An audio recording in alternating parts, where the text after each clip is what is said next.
Hey, what is up guys? Happy belated New Year's to you all, and apologies for the brief hiatus I've been on. With Tekken 8 just a few days away from launch, I figured out I'd make a Tekken related video to coincide with its release, but not by reviewing any of the earlier Tekken titles, but rather a spin-off for the PS2, which has been surprisingly sitting in my backlog for quite some time now. I'm of course referring to Death by Degrees, which was released exclusively for the PS2 on February 8th, 2005, just a couple weeks before Tekken 5's release here in North America, believe it or not. I've always heard some people bring this game up whenever I watch any Tekken related video here on YouTube, and usually whenever they do, they simply mention that it stars Nina Williams as the main character and not much else. For years I never knew what the game centered around or even played like until it randomly popped up in my head one day a couple of years back, and I decided to order a copy online. After getting my copy, which actually came for a demo disc for Tekken 5, I played and got pretty far in the game after about 8 hours of playtime and never played it again for well over a year and a half up until now, which I didn't realize was very telling at the time. From the title of this video alone, you're probably assuming that I have a lot of negative things to say about Death by Degrees, and your assumption is correct. But before I get into all the things I don't like about this game, I want to quickly talk about all the things I like about it first.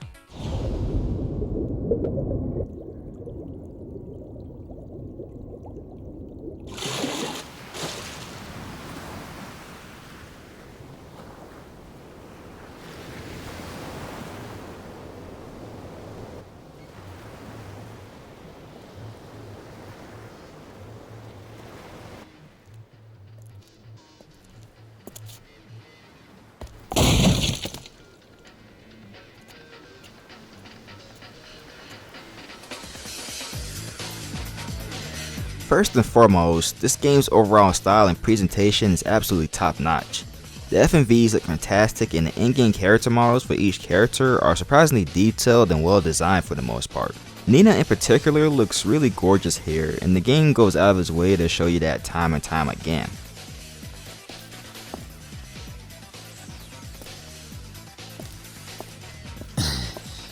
Not a bad view. She's also voiced by Mary Elizabeth McGlynn, who some of you might know for voicing other video game characters such as Mary, Maria, and Claudia from the Silent Hill HD collection, as well as anime characters such as Kusanagi from Ghost in the Shell. Mary has a deep and very husky sounding voice that fits perfectly for a sexy assassin such as Nina. It's no wonder she would go on to voice her in every Tekken game from 5 onwards. Hey, did you see my video on the net? Who are you with? Whatever, never mind, that's not important. If you get me out of here, I'll give you top priority on my future contracts. Lucas Hayes, I presume? If you act now, I'll give you 30% off. Tell me, what is Salacia? Can't breathe. Chill out, be happy to talk. But first, you've got to bust my ass out of here. Death by Degrees takes place before the events of the first King of Iron Fist tournament, therefore serving as a prequel to the whole entire Tekken franchise, and follows Nina, who's currently working with the CIA and MI6 to infiltrate and take down a criminal organization by the name of Kamieta. Nina's main objective at the start is to record an important meeting amongst various members of Kamieta so that the CIA can use it as solid evidence of their wrongdoings. But after things take a turn for the worse, Nina has to race against time in order to stop a sinister plot that would have world-ending consequences if it isn't stopped in time. I think that the story is pretty solid. I like that it starts off very simple and is grounded in reality until it just starts to go off the rails as you get further and further along. I also like that we get to see Nina's tragic backstory and what led her down the path of becoming a cold-blooded assassin, and of course her never-ending rivalry with her sister Anna. There's some cool cutscenes of them going at it as per usual, and although they rarely ever see eye to eye, you can tell that they still care for each other. Now that I've talked about the good, I gotta get into the bad. Death by Degrees' biggest flaw is its control scheme. Instead of using the square button to punch or circle to kick, the right analog stick is responsible for all the fighting that you'll be doing here, and it just doesn't feel good at all. The variety of Nina's moveset is also a problem as well, because she mainly uses her legs to attack enemies by performing the same kicks over and over and over again, and you're not able to spice up things by throwing punches either. You can acquire skill points by taking out enemies, and the more enemies that you take out back to back, the more skill points you earn. That's yet another problem with the gameplay. Skill points are basically useless. Don't get me wrong, you can use them to acquire new skills, but that's absolutely pointless because you can get through the entire game without learning any, besides a handful that will come in handy in later parts of the game, and you aren't really incentivized to spend your hard-earned skill points at all since you'll be fighting the same random foot soldiers for most of the game. Until these very creepy cyborgs are thrown into the mix, which is kind of a nice way to shake up things, not gonna lie. I say kind of because these guys are insanely overpowered and can easily kill you in a few hits. They also don't give you any time to recover from their attacks, and it never helps that you have to fight several of them at a time. I mentioned that there are only a handful of skills that are worth acquiring, and one of those skills is Accelerated Vision, which slows down enemy movement when you activate Critical Strike, one of the few redeeming qualities of the core gameplay. Critical Strike grants you the ability to kill enemies in very brutal ways by way of breaking their limbs or cracking their skull open, which is totally sick. As you progress and acquire more skill points, the number of targets you can place on enemies increases, with 3 being the max number of targets that you can place on various parts of an enemy's body. It does lose a bit of its magic once you realize that you can only target the arms, legs, and head of an enemy though. Beyond the upside, Critical Strike does act as a somewhat get out of jail free card on most of your enemies, including bosses, as it takes away a significant chunk of their health.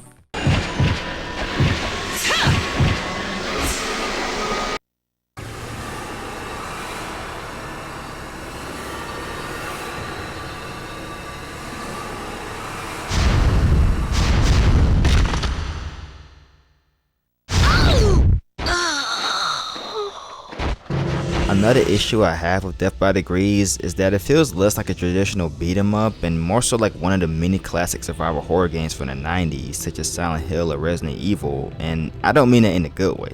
It feels that way only in the sense that you have to do an absurd amount of backtracking. Seriously, you'll be spending 90% of the game running around and searching for clues in order to solve puzzles, rather than fighting enemies.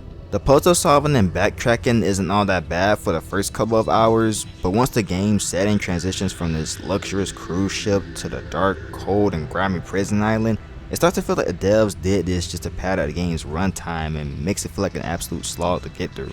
There is so much more wrong with Death by Degrees that I simply can't put into words. All I can say is that it frustrated the living hell out of me, so much so that I gave up altogether during the second boss fight against Anna at the very tail end of the game, and as I said earlier, I went into this expecting a fairly linear, fast-paced, and action-packed experience, and instead endured an extremely long 20 hours of playtime, most of which was spent running around, figuring out where and how to complete objectives, as well as collecting an endless list of MacGuffins in order to solve stupid puzzles that seem to only exist in order to artificially extend the game's playtime. But the worst part of the overall experience has to be the less than stellar fighting mechanics, which feels super awkward and makes the game feel really dated. And it seems like you're actively being discouraged from learning new fighting moves and combos because of the overly complicated controls, and you can easily sail through the game with Nina's basic moveset anyways. So there's no real incentive to experiment with new skills. There's still other small issues that bog down the game, such as the bad camera angles and excessive loading screens that I haven't mentioned and aren't even worth talking about. Very rarely have I played a game that frustrated me as much as Death by Degrees, especially up until the point of just giving up when I'm so damn close to completing the game. Outside of the main story mode, there's this game mode where you get to play as Anna, which I planned on doing very early on in my playthrough, but 20 plus hours worth of playtime is way more than enough for me. Death by Degrees isn't a terrible game, but it isn't a good one either. It's just okay. I like the story, the visuals, and the fan service, but that alone doesn't make it worth playing. The only time I genuinely enjoyed my time playing was at the start for about the first 4 to 5 hours, and after those first few hours, I just wanted to put the controller down because of how repetitive everything started to become. I honestly wouldn't recommend playing Death by Degrees unless you're a diehard fan of Tekken, because there are plenty of better beat 'em up type of games out there. But then again, I'm not telling you that you shouldn't play it because it's terrible. Trust me, it's not a terrible game by any means. I'm just letting you know what to look out for if you're curious to play it for yourself. If you've enjoyed Death by Degrees, then I'd be interested in hearing your honest thoughts on it down below. And if you've enjoyed the video, then I'd appreciate it if you give it a like and subscribe for more interesting retrospectives such as this one. And with that being said, this has been your boy Speedy, and I hope to catch you guys in the next video as always. Peace.